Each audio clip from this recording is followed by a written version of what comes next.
This is a direct message for law enforcement in this country and for district attorneys all across this nation, and I don't care what state you're from. That could be Georgia, New York, New Jersey, Massachusetts, Rhode Island, Illinois, Mississippi, Texas, you name it. I'm not going to go through all 50 states. But this is a direct message to police officers and district attorneys across the nation. You need to uphold your oath of office, and that means supporting and protecting the United States Constitution. That means that you as the gatekeepers have a large amount of discretion when it comes to law-abiding citizens and firearms. And it's about this time, and for the very reasons that I've mentioned in this video, that law-abiding citizens have purchased, own, and carry firearms upon themselves to protect themselves against the violent, insurrectionist, and seditious far left. I'm asking all of you in law enforcement, I'm asking every police officer, sheriff's deputy, and district attorney across this nation to uphold that oath. And I want you to very cautiously think about prosecution of law-abiding citizens carrying firearms for self-defense. A permit system? No. Law-abiding citizens will follow the law, but they need to protect themselves. And the right to life supersedes any other laws in this nation. When there's this much violent people going out and doing these things, you have to ask yourself, how are people supposed to protect themselves? Just yesterday, when a congressman was shot, his own private security detail, law enforcement, thankfully was there on scene with firearms, ready to respond to the far left madman's volley of fire. Well, what if that would have been me or any one of you law-abiding citizens out there? We would have been arrested for carrying a firearm, despite being able to enact the very same result that saved the congressman and his aides and everyone else's life there. And the only difference between a hero and a felon yesterday was that the shooter had a badge. What would prevent any one of us who doesn't have a badge from doing that is fear of prosecution. It's very important that you all uphold this oath, because just the other day I was out, I was on a date, Patriot Nurse and all that. We're having fun, having a meal, go out and play some video games, all that, like an arcade style back in the 80s, or children of the 80s, And when we went to this place, there's of course the no guns allowed sign. And it's cool because I wasn't carrying a Beretta that day. I was carrying a different, so they had the Beretta crossed out, and then we just walk on through. And I'm trying to show you how absurd it is. Like that sign is not going to stop anybody from carrying a firearm. And we went there, and of course we're both carrying. We both carry everywhere. I mean, you'd be a fool not to, regardless of what the law is. Like if I need to use my gun to protect myself, like there's no law in the world that's going to prevent a criminal from attacking me or anyone else. So when I go out there, I see this mother and this child, and this mother was there, and I look, and I'm always watching and seeing what people are doing, and I see this mother has a holster, like an outside the waistband holster that was empty, and she had her little boy.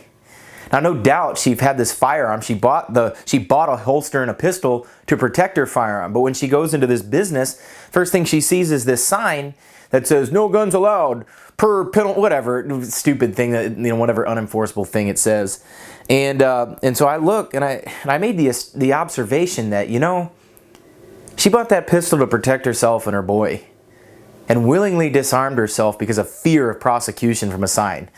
Now my life's different, guys. You know how we do things out here. I'm not afraid of prosecution because I'm afraid of not having my gun when I need it. I'll take the consequences, but I'm going to be able to protect myself and other people when the time comes.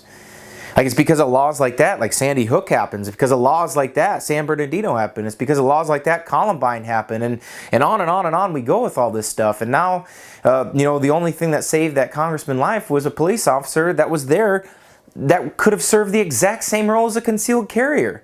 And skill level, geez, don't even get me started on skill levels between police officers and other shooters. And once again, I'm not disparaging law enforcement. I'm a pretty pro law enforcement guy. But guys, you can't tell me that the firearms training for the police is any better than what a concealed carrier gets, because I can tell you firsthand that's not true.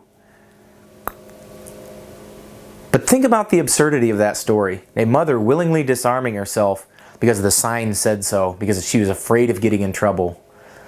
That's where the police come in. That's where the district attorney comes in.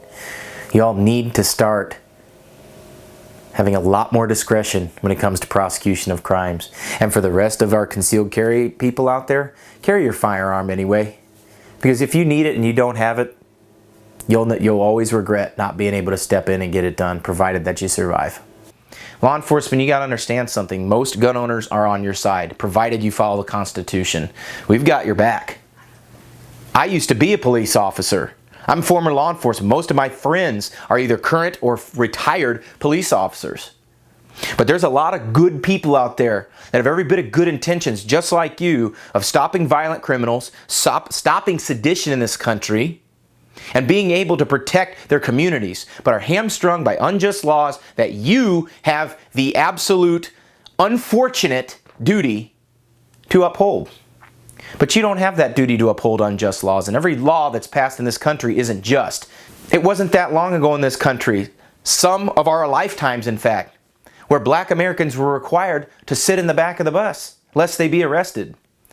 It wasn't that long ago in this country where there was a constitutional amendment where alcohol could not legally be consumed.